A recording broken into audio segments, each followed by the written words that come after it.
الله علیه و سلم در آخرین عهدی زندگی خود، یعنی که از همون سین 37 سالگی تا به 40 سالگی، یک حالت به پیغمبر خدا رخ داده بود که حضرت عزلت نشینی میکرد، یعنی از مردم جدا میشد. خصوصا در همین ماه شریف رمضان به کوه نور رفته در غار حرا پروردگارش طاعت عبادت میکرد. طول ماه شریف رمضان در یک غار تنگ که حاجی هایی که به زیارت خانه خدا مشرف شدگی هستند اون دیدگی هستند که درازی غار 4 زیرا کمتر از 3 متر، پهنایی غار 2 زیرا کمتر از 1.5 متر، در همون یک غار تنگ و تاریک خداوند متعال شخصی را تربیت میکرد، شخصی را آماده میکرد که مسئولیت بزرگ هدایت عالم به بالای او می آمد. قدرت پروردگار را بینید در یک غار بسیار تنگ و تاریک. در سال 3 هجرت نشینیش وقتی که حضرت غذاش به اتمام رسید، از برای گرفتن غذا به خاندان خودش رهسپار شد. این واقعه در دهه اخیر ماه شریف رمضان بود. هنگامی که از غار خارج می شد، فرشته وحی پیک الهی جبرائیل امین به نزد او آمد و این کلام پروردگار را به او رسانید که اقرأ، بخوان. حضرت می گفتن ما انا بقاری، من خواننده نیستم. و حضرت خط و سواد نداشتن، در نزد یگان کسی تحصیل نکرده بودن. اما حضرت جبرائیل حضرت به آغوش کشیدن، سخت فشردن، باز تکرار کردن که اقرأ، بخوان. حضرت هم مکررن میگفت ما انا بقاری، من خواننده نیستم. اما در دفعه سوم حضرت جبرائیل چنان سخت حضرت فشرد و بعد گفت اقرأ بسم ربک الذی خلق، بخوان به نام همون پروردگاری که آفرید تمام این کائنات، تمام این مخلوقات و موجودات، تمام هستی را او خلق کرد. خلق الانسان من علق، پروردگاری که انسان از یک نطفه خونی بسته خلق کرد. اقرأ و ربک الاکرم، بخوان ای پیغمبر که پروردگاری تو بسیار کریم است، بسیار بخشنده است. خدایی که انسان از یک نطفه خونی بسته خلق کرده است، چی مشکلی برای او دارد که یک آدمی که خط و سواد ظاهری ندارد او را معلم بشریت گرداند، او را هدایتگر از برای تمام عالمیان گرداند. الذي علم بالقلم علم الانسان ما لم يعلم، خدایی که انسان به واسطه قلم آموزانید و انسان چیزهایی که نمیدانست تعلیم داد. همین 5 آیه از سوره مبارکه اقرأ آیه های اولینی هستند که به پیغمبر خدا صلی الله علیه و سلم نازل شدند. خب حضرت بار اول فرشته وحی میدید، بنابراین یک هیبت در دلش پیدا شد، لرزه در بدن پیغمبر خدا پیدا شد. ترسان و هراسان سراسیمه به خانه‌اش رفت. وقتی که بانوی اسلام خدیجه کبرا این حالت شوهر عزیزی خود شدید، فی الحال به نزد او آمد از برای دل دادن که شوهر مهربان چی واقعی رخ داده است، چرا شما اینقدر در هیجان هستید؟ حضرت همون واقعی که به او رخ داده بود به مادر ما خدیجه رضی الله عنها نقل کردم. خدیجه بسیار زنی عاقل بود برادرای محترم، بنابر همین بود که چنانه که حضرت دوملا نقل کردن، هرچند که 15 سال سینش از پیغمبر ما بزرگتر بود، اما چی از جهت ظاهری، چی از جهت باطینی، چی از جهت عقل و فراست یگانه زمان خودش بود. زنی که خداوند به او سلام کند چگونه زن می شود؟ بنابراین گفت یا محمد، گفت تو شخصی هستی که باری بازمانده ها را به دوش می گیری. فقیر و مسکین دستگیری میکنی، همیشه در کمک بنده های خدا هستی، مهمان دوستدار و مهمان نواز هستی، دارای خصلت بسیار بزرگ هستی. من هیچ گمان ندارم که خداوند دیو یا پری را به تو مستولی کند. یعنی اون مخلوقی که تو دیده ای به هیچ وجه نمیتواند که یگان مخلوقی ضرر رسان باشد. گفت بنابراین گفت که بیا همراه من به نزد عمکم می رویم. عمک خدیجه ورقه ابن نوفل نام داشت، یک موی سفید سال خورده جهان دیده بود. این مرد در همون وقتی جوانیش از دین بت پرستی دست کشیده بود، نصرانی شده بود. کتاب تورات و انجیل حتی به زبان عربی بعضی قسمتش ترجمه هم کرده بود. بنابراین پیغمبر خدا را به پیش ورقه ابن نوفل برد. بعدا قصه را به اون نقل کردن.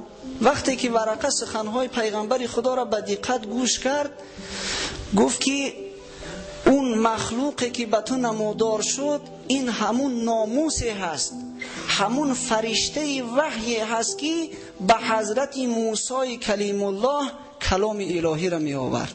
او جبرائیل امین است، به نزد تو می آید.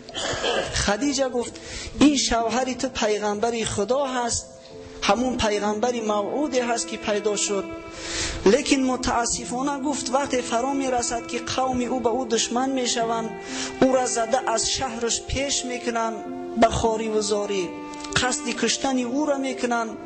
اگر گفت من در قید حیات باشم البته که از او حمایت می کنم. اما از بس که سن سالش رفتگی بود، چند روز بعد او هم جان به جان آفرین سپارید. خوب ورقه این از کجا دانست؟ ورقه فقط از سخن پیغمبر خدا اینو نفهمید. او اهل کتاب بود، او از کتاب تورات و انجیل آگاهی داشت.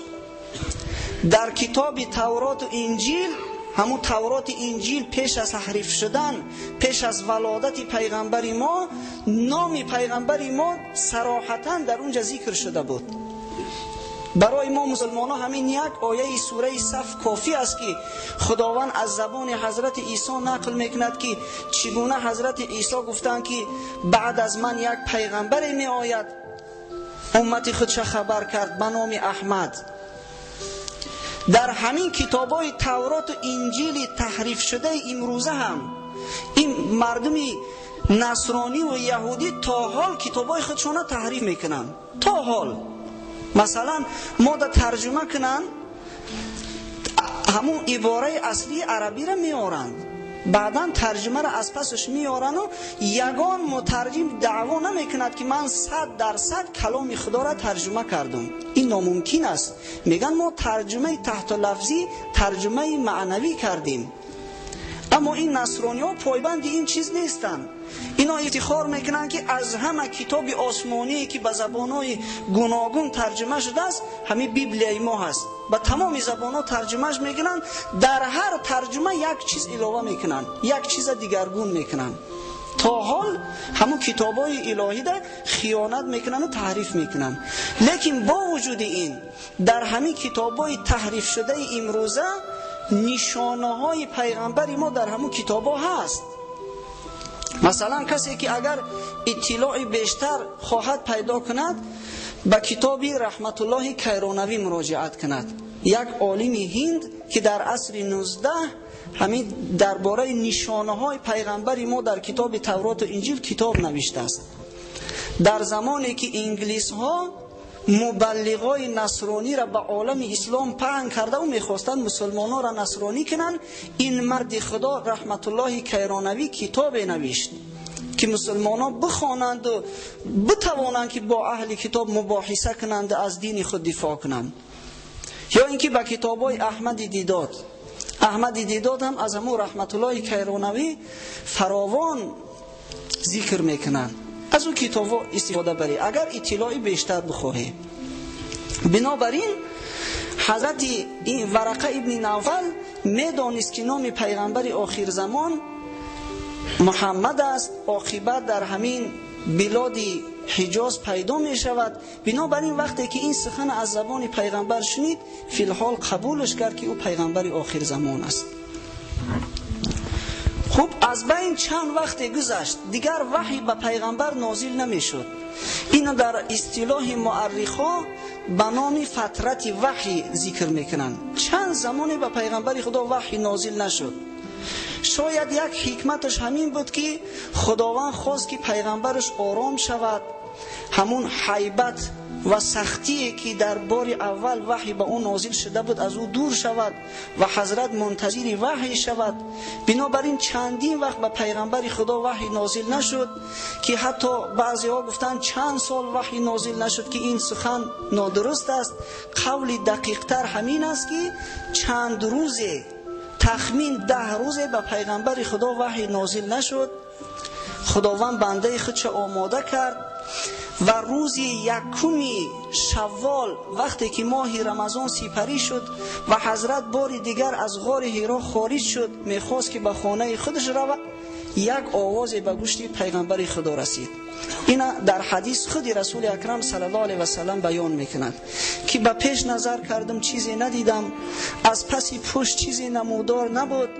ناگاه سرم برداشتم که در آسمان همون فرشته وحی میگه دیدم که سرش به افق اعلا می رسید. پیغمبر خدا جبرائیل امینه به صورت اصلیش دید. بنابراین یک حیبت حضرت جبرائیل باز در دل حضرت مستولی شد. فرشته الهی را دیدن به صورت اصلیش برای انسان بسیار مشکل است.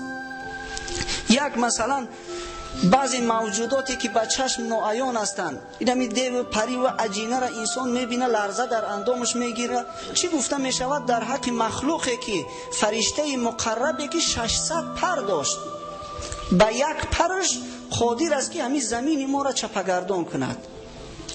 بنابراین حضرت سراسیمه شد، زود به خانه خودش شتافت، عرق از سر و روش میریخت. همین در خانه رسیدن برابر به اهل بیتش امر کرد که زمیلونی مرا پوشانید، چادر پوشانید، در سر و روم آبی سرد باندازه.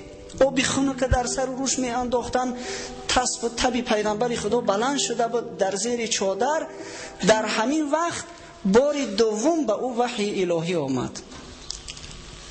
آیه های اولی سوره مدثر.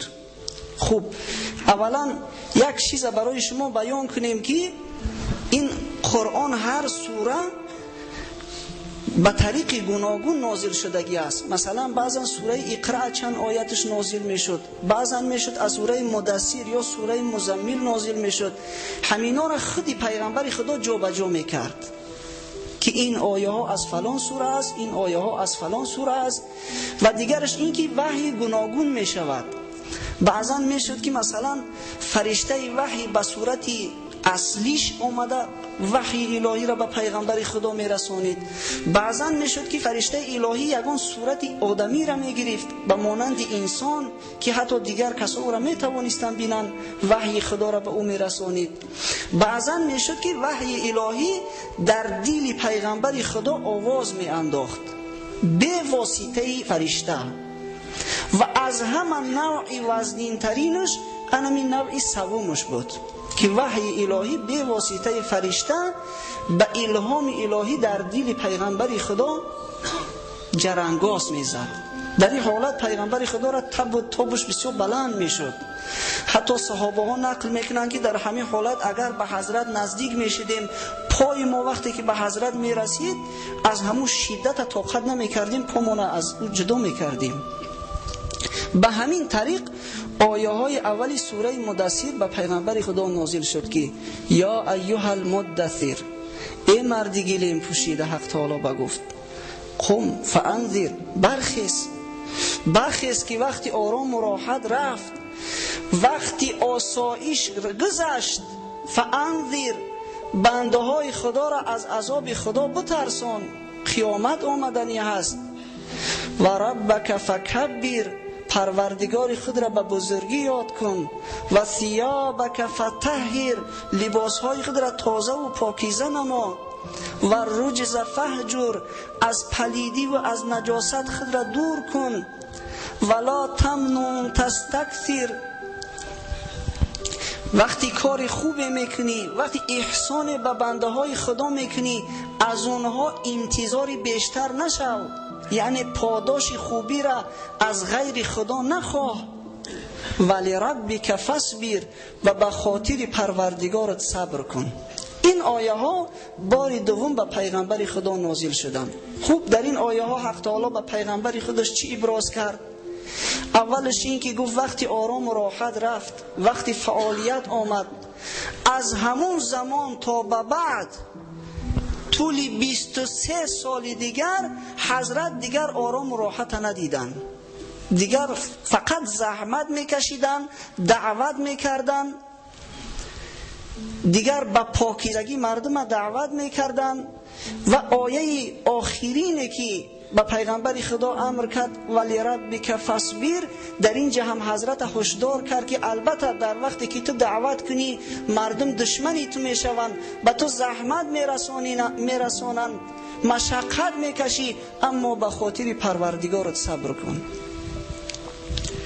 از این به بعد دیگر رسول اکرم صلی الله علیه و سلم از جاش خیست. بعد اهل بیت خودش دعوتی به سوی خدا کرد. اولین آدمی که به پیغمبر نازنین ما ایمان آورده است، اعم از زن و مرد، از کودک و کلان، از آزاد و غلام، مادرمان خدیجه رضی الله عنها است. بار اول او به شوهر عزیزش ایمان آورد. دیگر کسایی که به او نزدیک بودند، دخترای پیغمبر خدا به او ایمان آوردند. غلامش زید ابن حارثه که دیگر غلام هم نبود، پسرخواندش بود، حضرت او را آزاد کرده و پسرخواندش کرده بود، او به حضرت ایمان آورد. دوستی نزدیک پیغمبر خدا حضرت ابوبکر صدیق. این حضرت ابوبکر یک مرد بسیار شریفی بود، بسیار با آبرویی که در هر کار مردم قریش به او مراجعت میکردند، مصلحت میپرسیدند. به مجرد این که حضرت پیغمبر خدا او را دعوتی به سوی اسلام کرد، حضرت ابوبکر قبول کرد. بنابراین لقب صدیق در افتخار یافت. صدیق، ابوبکر تصدیق کننده. در حدیث آمده است که حضرت گفتند بسیار کسایی را که به سوی اسلام دعوت میکردم اولا یک شک شبهه داشتند، یک اندیشه میکردند، غیر از ابوبکر. به هر کاری که ابوبکر من گفتم به یگان شک شبهه تسلیم امر خدا شد. بنابراین ابوبکر صدیق ما او را ذکر میکنیم. حضرت علی کرم الله وجهه خردسال بودند، در سن 6 سالگی. بار دیدن که پیغمبر خدا با مادر ما خدیجه رضی الله عنها نماز میخوانند. در همون ابتدایی که وحی به پیغمبر نازل میشد، حضرت جبرائیل طریق طهارت کردن به حضرت آموزانیده بود و نمازم میخواندن. البته اون نمازی که او زمان میخواندن از این نمازی ما فرقیت ها داشت. شاید که به این شکلی که ما میخونیم این شکل نبود. دیگر این که 5 وقت نماز نبود، 2 وقت نماز میخوندن، صبح و شام، 2 وقت نمازی فرضی بود. حضرت علی این حالت مشاهده کرد، گفت شما چیکار میکنی؟ گفتن عبادت میکنیم خدا را. آخه گفت دیگرها را میبینیم که در پیشون یک هیکلی هست، یک تیمثالی هست، در پیش بوتا سجده میکنن، و شما در پیشتون چیزی نیست. حضرت گفتن، علی گفتن ما خدای زمین و آسمان سجده میکنیم، او بوت، او سنگ و چوب، اینا مخلوقای باطلن، اینا خدا نیستن. گفت من هم میتونم، گفت به مانند شما همین مسلمان شوم و نماز بخوانم؟ گفتن البته میتونی. حضرت علی گفت اول گفت یک از پدرم رخصت پرسون. با سوی پدرش رفت، اما در راه از رأیش گشت، دیگر پیش پدرش هم نرفت. به نزد پیغمبر خدا صلی الله علیه و سلم آمد، اسلام به او عرض کرد، مسلمان شد و اهل نماز شد. بنابراین علی را ما کرم الله وجهه میگوییم، یعنی که خداوند چهره و پیشانه او را از شرک به خدا نگه داشت، محترم کرد که در پیش غیر خدا حضرت علی سجده نکرده است. کرم الله وجهه، از همون آوان خوردی مسلمان بود. پدرش بار حضرت علی را دید که همراه پیغمبر خدا نماز میخواند، ابو طالب. گفت که بسیار کار خوب میکنی، همین کارتونه دوام دادن بگیری. حضرت مردم دعوت میکرد طبق همون آیه قرآنی که و انذر قم فانذر، اما دعوتش پنهانی بود، از بس که خداوند حالا به او رخصت نداده بود، حالا وقتی دعوتی آشکارانه بود. 3 سال پیغمبر خدا پنهانی مردم دعوت میکردن.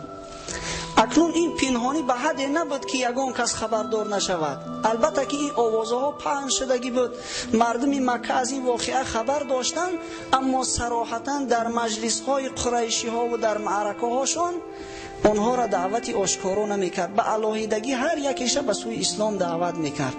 در نوبت خود کسایی که مسلمان میشدن اونا هم اهل بیت خودشون دعوت میکردن.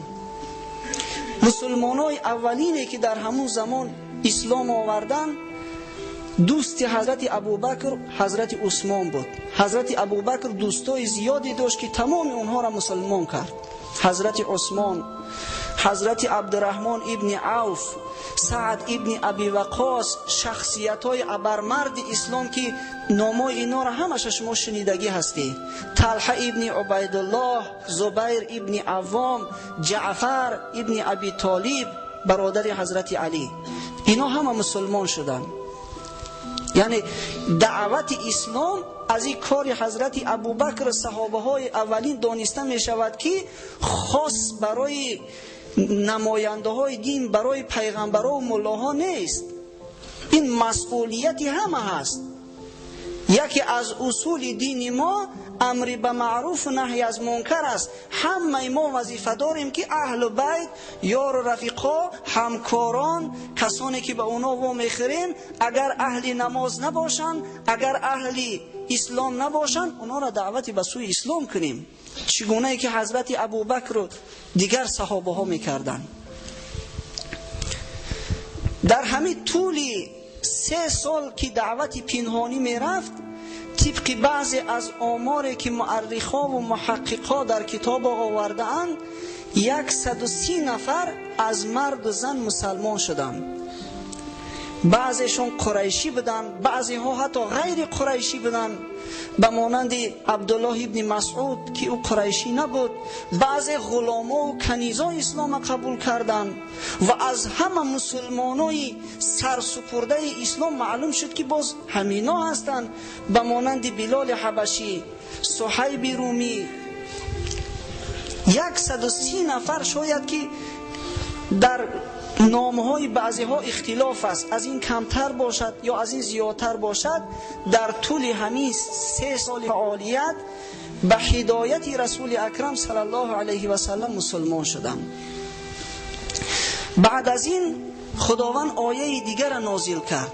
خداوند سوره شعرا در قصه حضرت موسی را آورد که چگونه حضرت موسی فعالیت میکرد، قومش دعوت کرد، با وجود اینکه فرعون او را تهدید کرد، قصد کشتنش کرد، از دعوت خودش دست نکشید. عاقبت حضرت موسی بنی اسرائیل از چنگ فرعون نجات داد، فرعونی ها غرق شدند، از مصر هجرت کردند. خداوند به همین یک قصه پیغمبر خودش نشان داد که چی واقعه های عاقبت به سرش می آید و بعدا در ضمن فرمود و انذر عشیرتک الاقربین، گفت خیش نزدیکای خدا آشکارا به سوی اسلام دعوت کن. بنابراین پیغمبر خدا یک معرکه تشکیل کرد، بنی هاشم دعوت کرد. همراه بنی هاشم بنی مطلب ابن عبدمناف، عمکزاده های اونا از طرف باباگیش، اونا را هم به خانه خودش دعوت کرد. تخمین حدود 45 نفر مرد در خانه پیغمبر خدا حضور آوردن، نشستن و بعد از اون که غذا را تناول کردن، حضرت خواست که صحبتش شروع کند، اونها را دعوت کند. اما در همین هنگام ای ابولهب امکیش پیش دستی کرد، چیزی را حس کرد، پیش دستی کرد، گفت ای محمد، گفت میدانی که این شخصایی که در این مجلس تشریف آوردگی هستند، همه اینا امک‌ها و امک‌زاده های تو هستند، اینا همه خیش اقربای نزدیکی تو هستند، اینا همه پشت و پناهی تو هستند. بنابراین پیش از آنی که به صحبت شروع میکنی خوب اندیشه کن، مبادا یگان کاری کودکانه و ناسنجیده نکنی. بدان که ما را قدرت تاوانی نیست که به تمام مردم عرب دشمن شویم.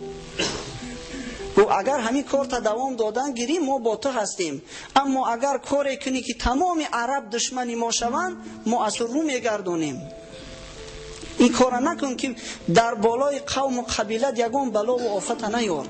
یعنی این ابولهب حضرت هشدار کرد که وقتی که تو این دعوت خود آشکارا کنی تمام عربا دشمنی ما میشوند، این کار نکن. بنابراین وقتی که این پیش دستی کرد در میان سخن دور اومد و سخن خودش شروع کرد، حضرت دیگر مصلحت ندید که چیزی گوید، بنابراین خاموش ایستاد. فردا باز دعوتشون کرد و پس از اتمام مجلس بعد صحبت شیرین خودش حضرت آغاز کرد. الحمدلله گفت، سپاس خدا را، احمده و استعینه، خاص او را ستایش میکنم و خاص از او کمک طلب میکنم. و اؤمن به و اتوکل علیه، ایمانی به او میارم و توکل به ذات خدا میکنم. و اشهد ان لا اله الا الله وحده لا شریک له، و گواهی میدهم که خدا یکه و یگانه و بی شریک است، بی مثال است. و بعدم گفت بدانید و آگاه باشید که سید قوم هیچ وقت به قوم خودش دروغ نمیگه. بدانه که گفت من پیغمبر خدا هستم، خاصتا برای شما بنی هاشم و عامتا برای تمام خلایق خداوند مرا فرستاد و مسئول گردان که پیام خدا را به شما برسانم. بدانه گفت چنانه که خواب میکنه، همین شبا که خواب میکنه و استراحت میکنه همچنین مرنده هستی، و چنانه که از خواب میخیزه همچنین برانگیخته میشوی فردا روز قیامت. و آنگاه در پیشگاه خدا از تمامی کار و باری که کردگی هسته یک به یک در پیشگاه خدا محاسبه کرده میشوی. اون وقت یا بهشت جاویدانی هست یا دوزخ جاویدانی. یعنی یک کلامی بسیار کوتاهی پر محتوا را پیغمبر خدا گفتن. چه مثالای زیبا. چنانه که خواب میکنی میبری، همین خواب انسان هم یک نوع مرگ است. این علمم به همین نتیجه رسیدگی است. خوابم این مرگ است، مرگ صغرا است. و چنانه که از خواب میخیزی با برانگیخته میشوی. چنانه که در خواب میبینیم که در فلان جا سیر سیاحت داریم، کاری بد یا کاری خوب داریم، همین دنیا هم خواب است. همین دنیا هم خواب است. روزی می شود که بعد از مردن از خواب حقیقی بیدار می شویم. مردمان را سر به سر در خوابدان حضرت عطار گفتند گشت بیدار آنکه او رفت از جهان. بعد بیدار حقیقی می شویم، می خیزیم که زندگی ما خواب بود است. ما در همین زندگی همین نقشی که در خواب بازیدیم همین خیلی زندگی می کردیم، لیکن به حسابات می مانه. چگونه ای که پیغمبر خدا گفتن اون وقت یا بهشت جاویدانی است اگر زندگی خوب کرده باشی، یا دوزخ جاویدانی اگر زندگی به دشمنی خدا و بر مقابل دین اسلام زندگی کرده باشی. همین یک نطقی کوتاهش گفتن. ابو طالب پدر حضرت علی که پیغمبر خدا را به وایه رسانیدگی بود بعد از گذشتن باباش، گفت چی سخنای شیرینه گفتی، چی خوب سخن کردی. گفت به خدا گفت ما دوست می‌داریم که از تو حمایت کنیم، به هر کاری که تو را موظف کردگی هستن کاری خود را انجام دادن بگیر. من در پناه تو هستم، از تو حمایت میکنم و بدان که بنی هاشم قبیله تو هم از تو ما حمایت میکنیم. کاری خود را ادامه دادن گیر، لیکن گفت دل من در اختیار من نیست، او مرا اطاعت نمی کند که از دینی پدرم عبدالمطلب جدا شوم.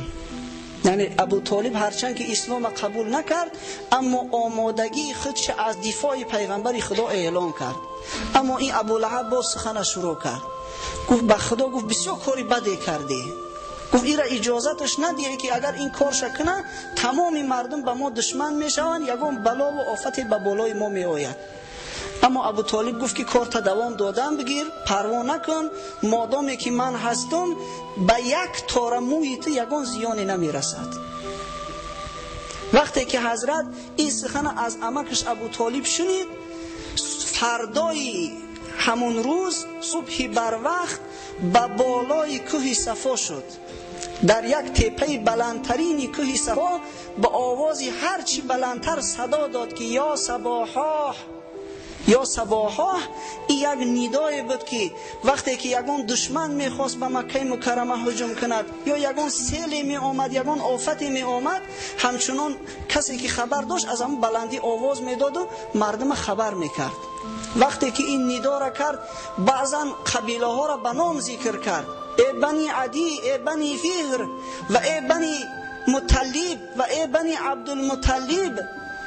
تمام قبیله ها و اولادا حاضر شدند. چی واقعی شده باشد؟ گفتند که محمد در بالای کوه صفا برآمده مردم دعوت میکند. در یک زمان خلق قیامت حاضر شدند که یگان کاری مهمی هست، یگان واقعی بزرگ شده است که محمد ما را دعوت میکند.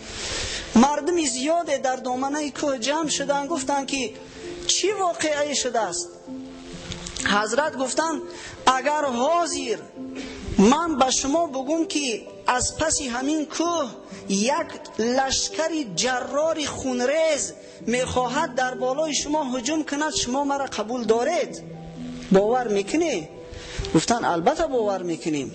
تو محمد امین هستی، ما از تو یگان بار یگان دروغ و یگان کاری ناشایست و زشت ندیدیم، چرا قبول نکنیم؟ حضرت گفتن پس بدانه، گفتن که اگر از همین راه رویش خودتان دست نکشید، از همین عبادت بت‌ها و سنگ و چوب‌ها دست نکشید، حتما عذاب خدا در بالای شما می آید. بعدن اونا را نصیحت کرد، از او کار و بار و رفتاراشون آگاهشون کرد، غلطاشون اصلاح کرد، موعظه‌شون کرد. بعدن یک به یک همون قبیله ها را نام برد که ای بنی عبدالشمس، ای بنی مخزوم، ای بنی فلان و فلان، از خدا بترسه. گفت که در مقابل حقیقت از دستی من کار ساخته نیست. اگر شما ایمانی به خدا نیاره، من اگر بخواهم هم یگان منفعت به شما رسانده نمیتونم. ای بنی عبدالمطلب گفت. بعد قبیله خود چه خطاب کرد؟ از خداوند خودتان بترسه که در مقابل حق از دستی من کار ساخته نیست. عباس فرزند عبدالمطلب، عمکی پیغمبری خدا، گفت از خدا بترس. صفیه دختری عبدالمطلب، عمه پیغمبری خدا، از خدا بترس. گفت در مقابل حقیقت یگان کاری از دستی من ساخته نیست. فاطمه دختری نازنین پیغمبری خدا، هر مالی که از دنیا میخواهی، هر چیزی که میخواهی در این دنیا بخواه، گفت من به تو میدهم، لیکن خودت از خدا بترس، خود را اصلاح کن، چرا که در غیر این صورت کار از دست پدری تو ساخته نیست. من کاری کرده به فایده تو کرده نمیتونم. این صحبتاش کرد، مردم شنیدن، خوب، بعضی ها خوب قبول کردن، لیکن همه خاموش، همه آیسته آیسته پراکنده می شدن. در همین هنگام این ابولهب ملعون، این همون عمکی پیغمبر، دستاش برداشت به اشارت، طبق بعضی از روایت ها حتی سنگ انداخت به سوی حضرت. گفت خدا جان تا همین روز بگیره، تو به همین خاطر ما را در اینجا دعوت کردی؟ برای همین کار گفت ما را از کار بیکار کرده اینجا آوردی؟ دشنام و حقارت های زیاد پیغمبری خدا را داد. بنابراین در شأن او همین سوره تبت نازل شد. استعیذ بالله، تبت یدا ابی لهب و تب. خداوند در حق او گفت هلاک باد هر دو دستی ابو لهب و هلاک باد خودی ابو لهب. یعنی این ناکس مادامی که دشمنی پیغمبری خدا شد، دشمنی دینی خدا شد، حالا در قید حیات بود، حالا سالم و بردن بود، اما خداوند عاقبت او را اعلام کرد در پیش چشمش که تو بدبخت، در همین دنیا من تو را هلاک میکنم و فردا روز قیامت همراه همسری بدبختت سیصلا نارا ذات لهب و امرأته، داخل دوزخ میشوی. نه مالت نه فرزندات یگان کس به داد شما نمیرسد. ابو لهب 10 پسر داشت، 10 پسری بردم داشت، پسرای پهلوان، مال و ثروت زیاد داشت. از فرط نعمت همین چهره ابو لهب سرخی، همین شعله آتش برای نورانی بوده است. همین آدمی که فقط همین بخوره و بآشامه و استراحت چی، یک شعله آتش برای چهرش درخشش داره. ابولهب لقبی او را گذاشتگی بدم، اما خدا زدش. در همین دنیا خدا نشانش داد. عاقبت بعد از جنگ بدر این ملعون یک مخوی در بدنش پیدا شد، یک بیماری بسیار ویران پیدا شد که پوست تنش میغلطید، به مانند همین سگای گرگین شده بو از تنش میبرومد. دیگر قوم و قبیلش از او رو گرداندن، فرزنداش از او رو گرداندن، همسراش قهر کردن، به یک خواری وزاری در یک کوچه مرد. مجبور شدن و همون مردم قریش که عربای حبشیایی که در اوجا کرایه آمده بودن، کرایه کارگر بودن، همونا را پول دیان با چوبهای دراز جسدی پربوی او را تیله داده در یک غاری بیرون از شهر باندازن که از بو و تفش مردم خلاص شوند. به همون یک بی‌ادبی و یک احمقی که ابولهب کرد. بنابراین حاضرین عزیز، پیغمبرای خدا دوستای خدا هستند. بعضا می شود که خداوند به انسان احسان میکند، خوبی میکند، وقت میدهد، لطف حق با تو مواساها کند.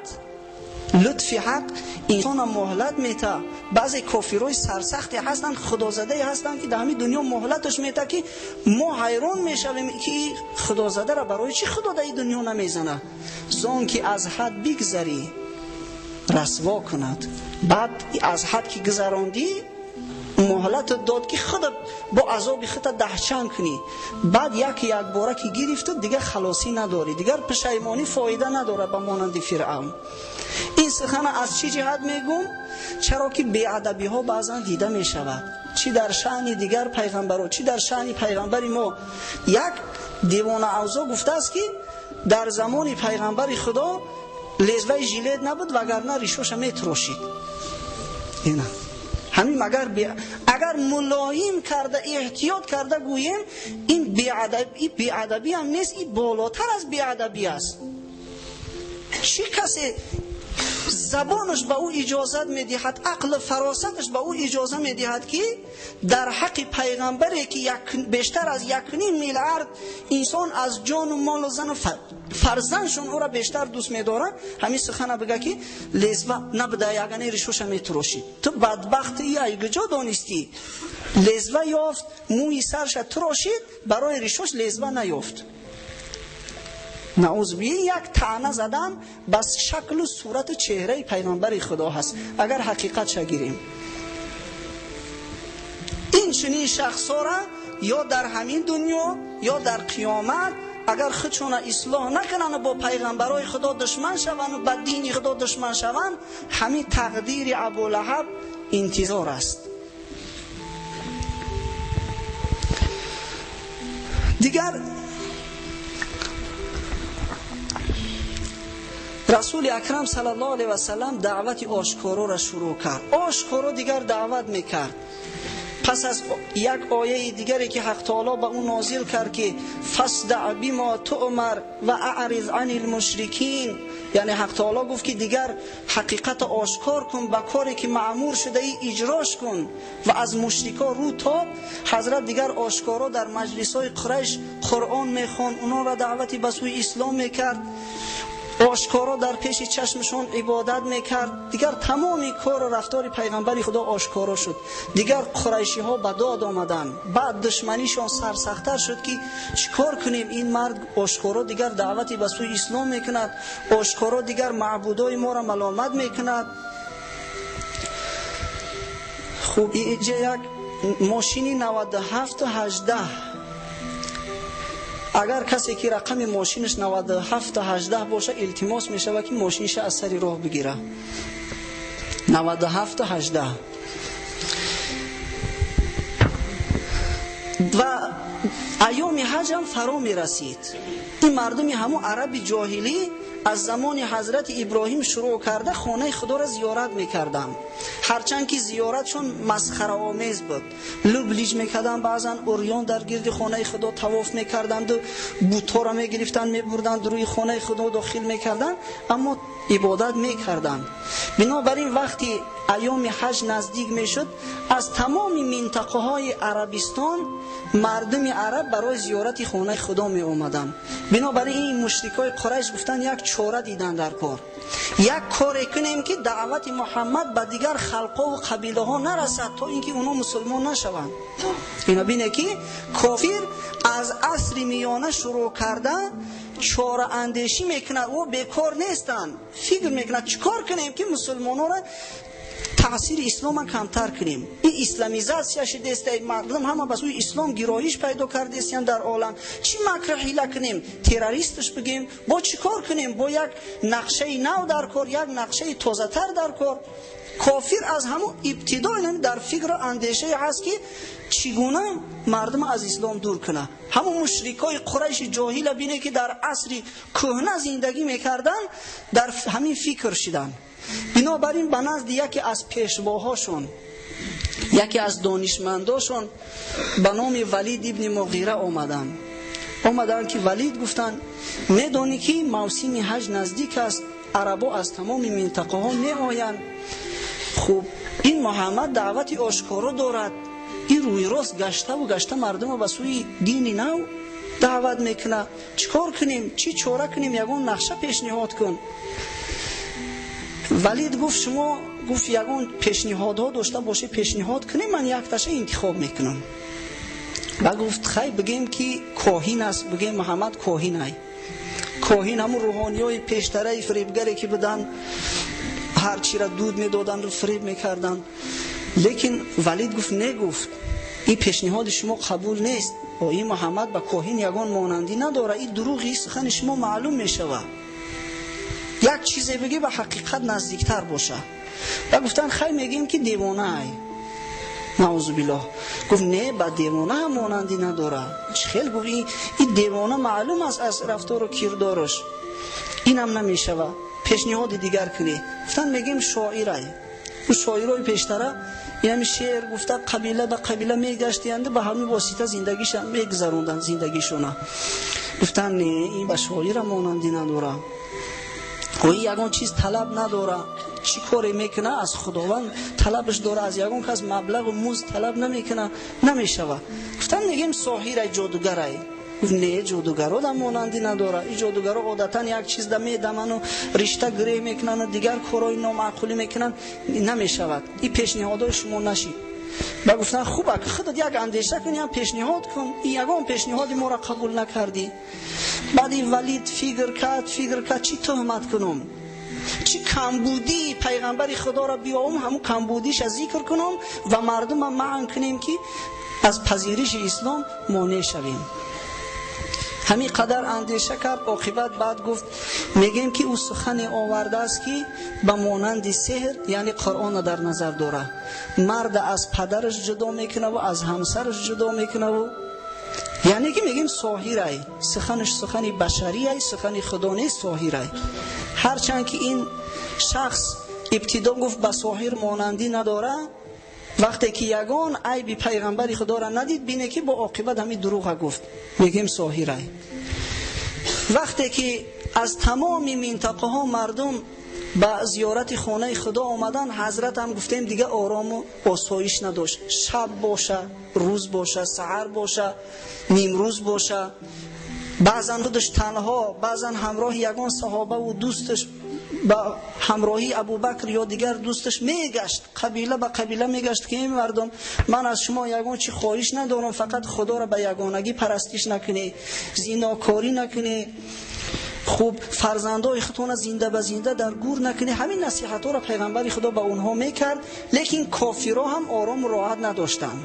این کافرها هم میگشتن مردم این جادوگرای مبادا شما را فریفته نکنم. ابو جهل ملعون بعضا میدید که پیغمبر خدا به سوی کار روان است، از پسش میرفت. حضرت سخن شروع میکرد که هی مردم گوش نکنه که این شما را فریب میکنه، این دینی نو پیدا کرده است، کاری میکنه که شما را برباد میته، دنیاتون میسوزونه. از این قبیل مردم اینا هم از راه میزدن. نضر ابن حارث گفتنی یک ملعون دیگر بود، یک بدبختی دیگر. این مرد به هیره رفت. هیره را حضرت داملا قصه شکر که یک منطقه بود که ایرانی پادشاهی را گوش میکرد. یعنی رهبرای هیره، پادشاهای هیره وصلی پادشاهای ایران بودند. این مرد به هیره رفت، قصه های ایرانی ها را از خود کرد. قصه رستم داستان، جنگ رستم با اسفندیار، 7 خان اسفندیار و 7 خان رستم، همینا را از خود کرد. می اومد در هر مجلسی میدید که پیغمبر خدا دعوتش شروع کرده است. هی مردم میگو ایرا گوش نکنه، من قصه های شیرین تر از او دارم، من قصه های خوبتر دارم. بعد همو افسانه های بد نبود بدگار بود همون را شروع کردن میگرفت. یعنی کاری کنیم که مردم از دعوت منع کنیم. حتی این نضر ابن حارث وقتی که میشنید است که یگان شخصی با آبرو به سوی اسلام مایل شده است، میخواهد که مسلمان شود، او را به خانهش دعوت میکرده است، از پول خودش تشکیلی میکرده است، نوش و نعمت ها را می آورده است. بعد یک کنیزه که دیگر هم داشته است که سرایندگی میکرده است، به مانند خدمون، چیزای خدمون، سراینده های خدمون. بعد او کنیزه کش رقص بازی و سرایندگی میکرده است. ای ایجا تشکیلی را خورده و عرق نوشیده. بعد میگفته است اینا بین راحت در کجا بوده است، تو میستی از پس محمد رفته، ای پس مردن شما را وعده راحت داده است. این راحتی این وقت را بعدینه نگذاری، مبادا شما را فریفته نکنه. این کارا را این نضر بدبخت، نضر ابن حارث انجام میداده است. بعضا حالت این میشد که حضرت میخواست که قرآن قرائت کند یا اینکه نماز میخوان با آواز میبرداشتن، میگفتن آواز برداره که قرآن شنیده نشود. این قرآن به خودش یک تأثیر دارد که شنونده را به سوی خودش جلب میکنه. غلاغوله میکردن، آواز میبرداشتن که سخن حضرت شنیده نشود. این همش از همون سیاهی دلشون بود. همین خیلی آدم ها حالی هم هستن. این انسانیت آدم ها همون چخیلی که در قدیم فکر اندیشه داشتن، بخل و حسد و کینه و عداوت و کافری و این چیزا از همون قدیم بود تا حاضر هم هست، تا وقتی که انسانیت هست. یک کار کنیم خلال دارش کنیم که مردم از صحبت محروم شوند. این کارو نشد، تهمت های گوناگون کارگر نشد. با وجود این بعضی از کسایی که می آمدن مسلمان میشیدن، به زیارت خانه خدا می رفتن، بنابراین دیگر بدبختا بعد اندیشه بدتر کردن، گفتن کار دیگر کردن در کار دیگر. از این جئوسو کسایی که اسلام میارن اینا را روی راست عذاب و شکنجه میکنیم. این ابو جهل وقتی که میفهمید که یگان کس مسلمان شده است، اگر یگان انسانی با آبرو میشد که زدش نمیتونست، به خانهش میرفت تهدیدش میکرد که تو اسلام آوردی، اگر از اسلام بر نگردی کار میکنیم که تو در تجارتت کساد میشوی، ضرر میبینی، از دنیات محروم میشوی. همین خیلی تهدید میترسونید. اما اگر او بیچاره یگان کمبغل ضعیف بیکس میشید، عذاب و شکنجهش میکردن. بعداً مصلحت کردن هر رهبری قبیله، هر رهبری اولاد وقتی که شنید که یک تابعش مسلمان شده است، حتما او را عذاب و شکنجه کنه که از اسلام دست بکشه. حضرت عثمان امکش در یک گلیم پیچید، محکم کرد، از زیر گلیم برگ چرگ این چیزا را دود میداد که حضرت عثمان نفسگیر شود، که تا وقتی که کافر نشوی میگفت من تر از این گلیم خلاصی نداری، خلاصت نمیکنم. حضرت مصعب ابن عمیر یک جوان یا شکک بود که اسلام قبول کرده بود. بسیار جوانه که نونیحالی زیبا صورت، ناز پرورد، در خانهشون ارکه بود است، مسلمان شد.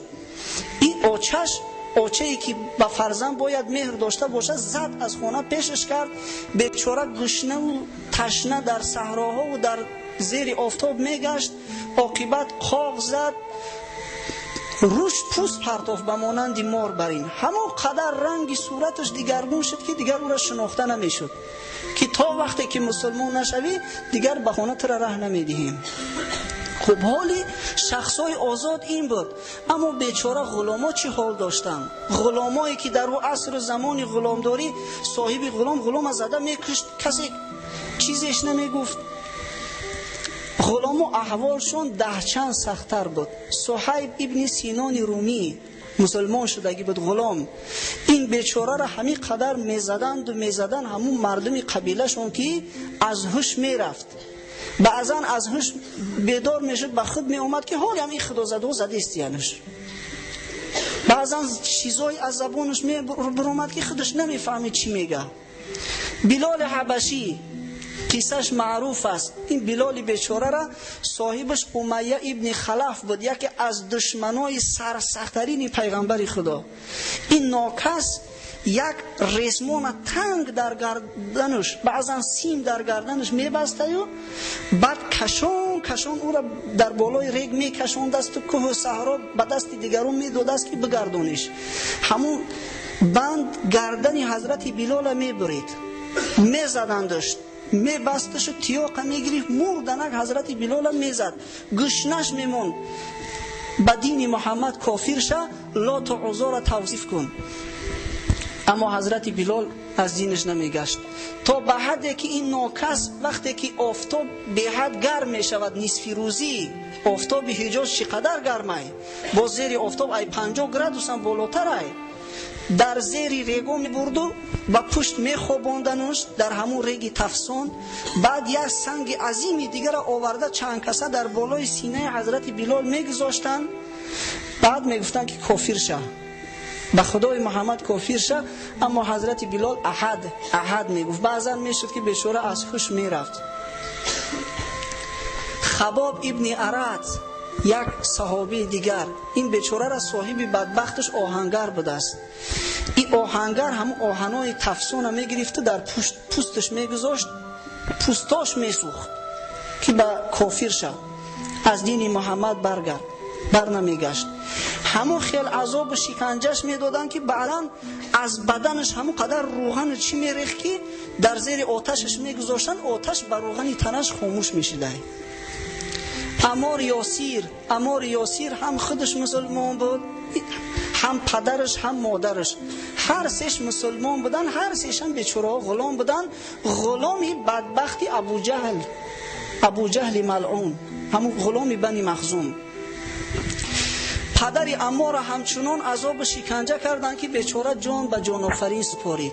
بار پیغمبر خدا صلی الله علیه و سلم از نزدشان میگذشت که عذابش میکردند. او کافر خدا زده را اگر 100 نصیحت کنی او قبول نکند. بعد گفت آل یاسیر، گفت صبر کنی، وعدگاه شما جنت هست.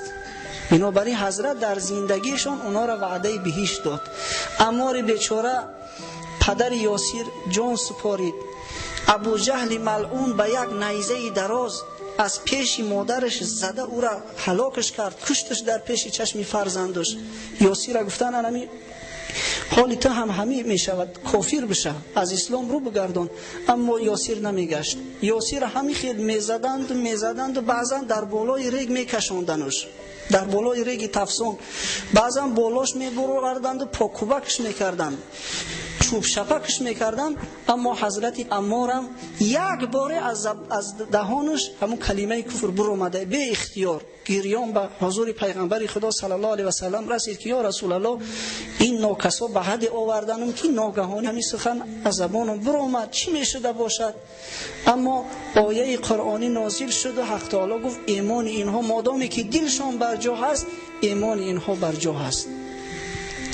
اگه زنکا، این کافر نه به زنک رحم دارد نه به کودک رحم دارد.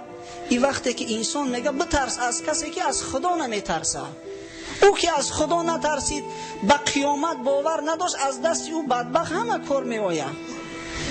کنیزکار هم عذاب شکنجه میکردن.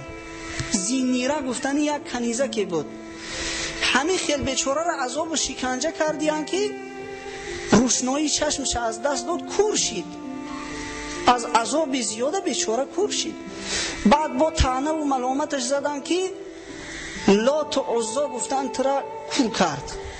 انا دیدید با لات و عزا کافر شدی، لات و عزا ترا زدن تو کور شدی.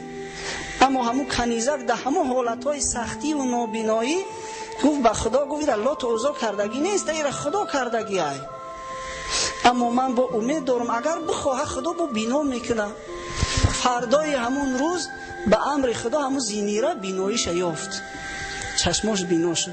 امر پروردگار عالم. بینه که آخه این از هزار نقل و قصه عذاب و شکنجه ها باور کنیم ما یک بیان کرده نتوانستیم. همون قدر عذاب و شکنجه ها دیدن مسلمان های اولین، لیکن بینه که از اسلام دست نکشیدن. اکنون ما خودمون هیچ وقت به اونا قیاس کرده نمیتونیم. از او عمل هایی که اونا میکردن از 10 یکش ما و شما کنیم، عالم امروزه اسلام آباد میشود. یکش از 10 کنیم. بنابراین هم حق تعالی در وصف اینها گفت پروردگار عالم از بالای عرش اعلا که السابقون السابقون اولئک المقربون. حق تعالی گفت او کسایی که در نوبت اول مسلمان شدن اونا مقربان درگاه خدا هستند، اونا در جایگاهی هستند که دیگران به جای اونا نمیرسن. بله صحابه های پیغمبر خدا محترمترین ارجمندترین این امت هستند، لیکن صحابگانی که بعد از فتح مکه مسلمان شدگی هستند هیچ وقت با صحابگانی که در جنگ بعد اشتراک میکردن برابر شدن نمیتونن. صحابگانی که بعد از جنگ بدر مسلمان شدن هیچ وقت با او صحابگانی که ابتدا در اولین لحظه ها مسلمان شدگی بودن با اونا برابر شدن نمیتونن. بنابراین ما و شما باید که از تاریخ اینها عبرت بگیریم. اینا برای ما عبرت هستند، اینا یک قصه افسانوی نیستند. ما و شما هم به یک عذاب و شکنجه اندک کاری نکنیم که از اسلام رو بگردانیم. به یک ترس هراس اندک یک زنی را 3 بار حجاب پوش کردیم، 3 بار.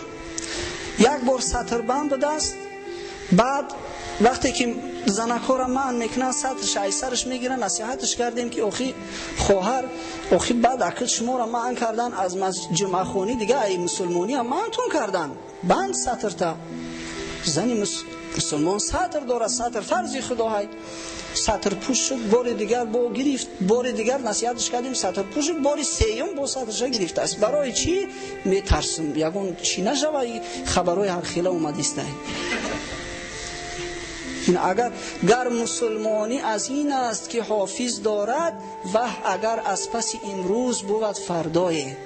شرم است از این خیل مسلمانی وقتی که مسلمانای حقیقی را قصه شو بخونیم و ما به این حالت باشیم. و گفتی امو حضرت حافظ و اگر از پس امروز بود فردای. فردا وقتی که پیغمبر خدا صلی الله علیه و سلم جمع شود، او صحابگان اولین، صحابه های بعدینه و دیگر مسلمان های غیور گرد اطراف او را بگیرن، این خیل مسلمانی به غیرت ترسانچکی که از یک شمال اندک تماما پگانوش میکنه میگیره از دین حتی رو میگردانه، این خیلی ادعا میکنه و خودش به پیغمبر خدا نزدیک میکنه. این شرمندگی است. خداوند مهربان همه ما و شما را موفق بگرداند که پیغمبر خدا و صحابگان اولین از برای خود اسوه حسنه قرار دهیم. و آخر دعوانا ان الحمد لله رب العالمین.